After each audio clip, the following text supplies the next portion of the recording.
नमस्कार, मैं रवीश कुमार। देश को इस हाल में पहुंचा दिया गया है कि 10 नवंबर की शाम 6:52 पर दिल्ली में धमाका होता है और अगले दिन दोपहर तक कोई आधिकारिक जानकारी नहीं दी जाती है। 11 नवंबर को 11 बजे समाचार एजेंसी ANI एक सूचना जारी करती है कि दिल्ली पुलिस के सूत्रों ने कहा है कि फिदायीन हमला था। सूत्र बोलते हैं, सरकार नहीं बोलती है। सूत्र बोल सकते हैं तो सरकार क्यों नहीं बोल सकती है? गोदी मीडिया इस देश के साथ मजाक कर रहा है। सरकार कह चुकी है ऑपरेशन सिंदूर जारी है, लेकिन इस खबर को भी सूत्रों के हवाले से और ब्रेकिंग न्यूज बताकर प्रसारित किया जा रहा है कि ऑपरेशन सिंदूर जारी है। इस तरह से यह सब हो रहा है। घटना से जुड़ी खबरें कम हैं, आसपास माहौल बनाने वाली खबरें ज्यादा हैं। ऐसा कब हुआ कि धमाके के कई घंटे तक सरकार जांच ही कर रही है, आधिकारिक रूप से कुछ नहीं बोल रही। बीजेपी के सांसदों ने दनादन पाकिस्तान को सबक सिखाने वाला ट्वीट भी नहीं किया। आतंकी हमला कहने से क्या इस बार सरकार हिचकती नजर आई? जांच एजेंसियों को 12 घंटे तक कुछ भी ऐसा नहीं मिला कि इसे आतंकी हमला कहा जा सके। फिदायीन हमला भी आतंकी हमला होता है। क्या आतंकी हमला कहने से लंबे समय तक बचा जा रहा था? आतंकी हमला, फिदायीन हमला जो भी है, आधिकारिक तौर पर नाम भी नहीं लिया जा रहा है, जबकि घटना के कई घंटे बीत गए। घटना के बाद गृहमंत्री अमित शाह का एक बयान आया कि सभी जांच एजेंसियां घटनास्थल पर पहुंच गई हैं और सभी एंगल की जांच हो रही है। कई घंटे हो गए उस बयान के भी। उन सभी एंगलों की जांच से क्या एंगल निकला पता नहीं चल रहा। जिस तरह से बयान जारी किया गया और 10 नवंबर की पूरी शाम भड़काऊ भाषण देने से बचा गया, उसमें समझदारी तो दिख रही थी, राजनीति नहीं। दिखा देंगे, ये कर देंगे, वो कर देंगे वाली भाषा नदारद थी। पर यह समझदारी इसी बार क्यों दिख रही है? क्या इसलिए पूछा जाएगा कि धमाका कैसे हो गया, किसकी जवाबदेही है? क्यों आतंकी हमला कहने, भारत पर हमला कहने को लेकर पूरा तंत्र सतर्क नजर आ रहा है।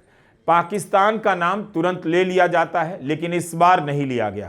ट्विटर पर लोग याद दिलाने लगे कि मोदी कैबिनेट ने फैसला किया है कि अब जब भी आतंकी हमला होगा उसे एक्ट ऑफ वॉर माना जाएगा। हमारा ऑपरेशन सिंदूर समाप्त नहीं हुआ है, अभी स्थगित किया है। हम फिर से ऑपरेशन करेंगे और आक्रमण करेंगे उसके ऊपर, और उसे हम धराशायी करेंगे। राजनाथ सिंह भी चुनावों के दौरान इस तरह के भाषण दे रहे थे कि ऑपरेशन सिंदूर खत्म नहीं हुआ है। तो यही युद्ध की तैयारी है कि पहले पहलगाम में आतंकी हमला हुआ और अब दिल्ली में कोई विस्फोटक पहुंचा देता है, धमाका हो जाता है। पहलगाम के बाद दिल्ली में आतंकी कैसे आ गए, यह तो बहुत बड़ा सवाल हो गया। इस सवाल का जवाब कौन देगा जो उतना बड़ा नहीं है? पटना के जिस होटल में गृहमंत्री ठहरे थे, उसकी लिफ्ट के भीतर CCTV पर अखबार और टेप किसने चिपकाए? यह सवाल पवन खेड़ा उठाते हैं कि गृहमंत्री रुके हैं और यह सब हो रहा है। जांच एजेंसियां कहां थी? उसे क्यों नहीं इसकी खबर लगी? क्या यह मजाक नहीं कि अमित शाह के होटल के लिफ्ट में कैमरे पर अखबार लपेटा हुआ है? यह हाल है हमारे देश का और इसके गृहमंत्री का। 10 नवंबर की सुबह तेजस्वी यादव ने कहा गृहमंत्री को कोई काम नहीं, कई दिनों से बिहार में रुके हैं और चुनाव लड़वा रहे हैं। लेकिन इस खबर को भी दबा दिया जाता है। पहलगाम हमले के तुरंत बाद घटनास्थल पर जाने वालों में अमित शाह ही थे, लेकिन उन्होंने क्या देखा, वहां क्या जाना, कभी प्रेस को नहीं बताया। यह जवाब गृहमंत्री को देना है, पर इनसे सवाल नहीं पूछा जाता और जवाबदेही लेने की बात तो छोड़ ही दीजिए। क्या अब इस देश में गृहमंत्री जवाबदेह नहीं होता? कर्नाटका के मंत्री प्रियांक खरगे ने वो बात कह दी जो कोई कहने की हिम्मत नहीं करता। अमित शाह देश के सबसे अयोग्य गृहमंत्री हैं। प्रियांक कहते हैं कोई और सरकार होती तो कैबिनेट से बाहर कर दिए जाते। उन्हें कोई कुछ नहीं करेगा क्योंकि वे प्रधानमंत्री मोदी के राजदार हैं। उनका काम सरकारों को गिराना रह गया है, राजनीति करना रह गया है। अब उन्हें पद से हटा देना चाहिए।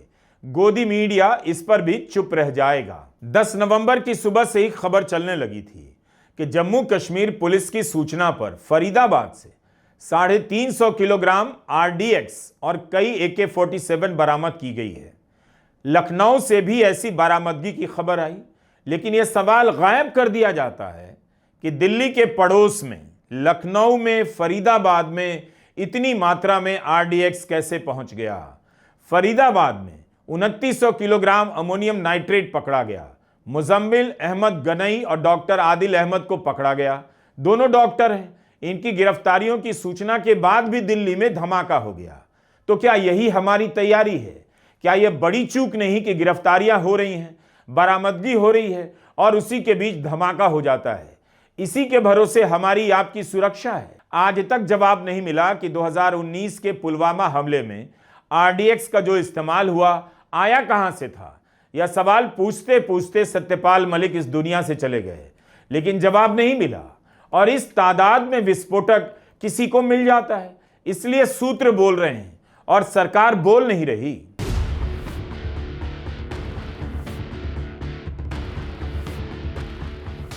ग्यारह नवंबर की सुबह घटना स्थल इस तरह से दिख रहा है। जाहिर है घेर दिया गया है और जांच की जा रही है। इस जगह पर गड्ढों के निशान नहीं है, छर्रे नहीं मिले और काली के निशान भी नहीं। माना जाता है कि आरडीएक्स के इस्तेमाल से जब धमाका होगा तो उसके ये सब लक्षण होंगे। अगर आरडीएक्स के अलावा कुछ और इस्तेमाल हुआ भी है, तब क्या इतनी देर लगेगी पता करने में कि 11 नवंबर के दोपहर 1 बजे तक कोई हवा ही नहीं क्या हुआ? कार किसकी है, इस पर कई रिपोर्ट आ गई है, लेकिन कार में जो धमाका हुआ उसमें क्या था, उसमें कौन थे, इसका अभी आधिकारिक तौर से कुछ भी पता नहीं चला है। मीडिया में तरह तरह की रिपोर्ट है, लेकिन आधिकारिक रूप से रिपोर्ट नहीं है। इसी जगह से गुजर रहे 13 लोग मारे गए, कई लोग घायल हो गए। बहराइच के दिनेश मिश्रा, अमरोहा के अशोक कुमार, लोकेश कुमार, मेरठ के मोहसिन मारे गए। 22 साल के उबर चलाने वाले पंकज, दिल्ली के अमर कटारिया की जान इसी जगह पर गई। ई रिक्शा चलाने वाले मोहम्मद जुमन का पता नहीं। जो लोग मारे गए वो किससे अपनी जिंदगी का हिसाब मांगेंगे? दिनेश मिश्रा का परिवार किस हाल में यहां पहुंचा है पता करने। एक रात में पूरी जिंदगी हमेशा के लिए बदल गई। गृहमंत्री की जिंदगी नहीं बदली, गोदी मीडिया के एंकरों का जीवन नहीं प्रभावित हुआ, जो नफरत की आग उगल रहे हैं और उगलने के इंतजार में बैठे हैं, जो गृहमंत्री और मोदी सरकार से सवाल नहीं पूछ पाते। इंटेलिजेंस फेलियर की यह निशानी नहीं तो क्या है? फिर इंटेलिजेंस फेलियर का जिम्मेदार कौन होता है? वह कभी क्यों नहीं बर्खास्त किया जाता है? इस बीच प्रधानमंत्री मोदी भूटान चले गए। वहां ट्रंप नहीं आ रहे हैं, वरना वहां भी नहीं जाते। दिल्ली में धमाका हुआ है और प्रधानमंत्री भूटान चले गए। अप्रैल के महीने में पहलगाम में आतंकी हमला हुआ। प्रधानमंत्री मोदी सऊदी अरब का दौरा छोड़कर भारत आ गए और सीधे मधुबनी चले गए। पहलगाम नहीं, पहलगाम के हमले के 2 दिन बाद मधुबनी में सरकारी कार्यक्रम में शामिल होते हैं। 10 मई को सीज फायर के 18 दिन बाद पटना में रोड शो करने पहुंच जाते हैं। वहां जन समर्थन नहीं मिला तो कुछ ही दिन में ऑपरेशन सिंदूर के विजय अभियान को रोक दिया जाता है और उसके बाद अमेरिका से राष्ट्रपति ट्रंप क्रेडिट लेने लग जाते हैं कि सीज फायर तो उन्होंने करवाया और प्रधानमंत्री मोदी चुप रह जाते हैं। आज बिहार के 122 सीटों पर वोट हो रहा था। दिल्ली में धमाका हुआ था। एक शाम पहले प्रधानमंत्री मोदी भूटान जाने की सूचना ट्वीट करते हैं, लेकिन भूटान से जाकर कहते हैं मैं पूरी रात एजेंसियों के संपर्क में रहा। हमारी एजेंसियां दिल्ली ब्लास्ट के षड्यंत्र तक जाएंगी और जो भी इसके पीछे होगा बख्शा नहीं जाएगा। पूरा देश पीड़ितों के साथ खड़ा है। कल शाम दिल्ली में हुई भयावह घटना ने सभी के मन को व्यथित कर दिया है। मैं पीड़ित परिवारों का दुख समझता हूं। आज पूरा देश उनके साथ खड़ा है। मैं कल रात भर इस घटना की जांच में जुटी सभी एजेंसियों के साथ, सभी महत्वपूर्ण लोगों के साथ संपर्क में था, विचार विमर्श चलता था, जानकारियों के तार जोड़े जा रहे थे। हमारी एजेंसियां इस षड्यंत्र की तह तक जाएगी। इसके पीछे के षड्यंत्रकारियों को बख्शा नहीं जाएगा। All those responsible will be brought to justice. किसकी साजिश थी? क्या अभी तक कुछ भी भनक नहीं मिली? जो भी आतंकी हमले से जुड़ा है उसे सजा मिलनी चाहिए, लेकिन जिनकी लापरवाही या चूक से दिल्ली में धमाका हुआ उनका क्या? पहलगाम हमले के बाद किसी के खिलाफ कोई कार्रवाई हुई थी? जो सूचनाएं तैर रही हैं मीडिया और सोशल मीडिया में, उससे लगता है एजेंसियों को भनक तो लग गई थी कि दिल्ली को निशाना बनाया जा सकता है। 5 दिनों से गिरफ्तारियां चल रही थी, बरामदगी हो रही थी। आखिर एजेंसियों की क्या सतर्कता रही कि धमाका हो गया? अब तो खबरें आ रही हैं कि पिछले 1.5 साल से दिल्ली को निशाना बनाने की तैयारी चल रही थी। आतंकी साजिश के सिलसिले में कई लोगों को दिल्ली पुलिस ने गिरफ्तार भी किया। इसके बाद भी धमाका हुआ। रक्षा मंत्री राजनाथ सिंह का पहला बयान आया कि जो भी जिम्मेदार होगा नहीं छोड़ा जाएगा, लेकिन जिम्मेदार कौन है? I want to formally assure the nation that those responsible for this tragedy will be brought to the justice and will not be spared under any circumstances. क्या आतंकवादी के अलावा वो लोग जिम्मेदार नहीं माने जाएंगे जिनके ऊपर आंतरिक सुरक्षा है, सुरक्षा की एजेंसियां हैं? अब दौर बदल गया है। अब सरकार के भीतर कोई जवाबदेह नहीं होता, किसी की चूक नहीं होती, किसी की खामी नहीं होती, उसके खिलाफ कार्रवाई नहीं होती। राजनाथ सिंह देश को भरोसा दिला रहे हैं। गृहमंत्री पहले जानकारी तो दे, हुआ क्या था, कैसे हो गया? 6 महीने पहले पहलगाम में आतंकी हमला हुआ, आतंकी कैसे आ गए? उस समय सुरक्षा में चूक को लेकर कितने सवाल हुए? सुरक्षा हटाने को लेकर बात हुई। क्या आपने किसी अधिकारी, किसी मंत्री के खिलाफ सुरक्षा हटाने को लेकर कार्रवाई होते हुए देखा? इन बयानों का मतलब भी होता है या केवल बयान दिए जाते हैं?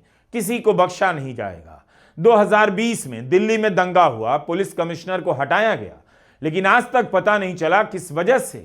पुलिस की उस समय क्या चूक थी, उसकी क्या भूमिका थी? बाद में दंगों की जांच में पुलिस की जांच पर कोर्ट ने ही गंभीर सवाल उठाए। बेकसूर लोगों को फंसाने के लिए बिना सबूत कहानी बनाई गई और लोग जेल में डाल दिए गए। दिल्ली पुलिस को भी अपने भीतर झांक कर देखना चाहिए, उसे क्या करने की जरूरत है। कश्मीर में आतंकवाद के खत्म होने का दावा किया जा रहा था, वहां पहलगाम की घटना हो गई और अब दिल्ली में धमाका। इसे लेकर सबको चिंतित होना चाहिए। नारेबाजी वाले बयानों से कोई नतीजा निकलता नहीं। तैयारी और सतर्कता पर फोकस रखना चाहिए। दिल्ली पहले ही जहरीली हवा से परेशान है। PM 2.5 के अलावा आतंकी हमले की आशंका हवा में तैरती रहे, अच्छा नहीं। इन घटनाओं की प्रतिक्रिया क्या होगी यह अलग मसला है। सांप्रदायिक राजनीति करने वालों को कोई रोक नहीं सकता, लेकिन इन घटनाओं से यही लगता है कि जिस सजग सुरक्षा व्यवस्था का वादा किया जाता है उसमें कमियों का अंबार है। सबसे बड़ी कमी यह है कि किसी की जवाबदेही नहीं तय की जाती, किसी के खिलाफ कार्रवाई नहीं की जाती। नमस्कार, मैं रवीश कुमार।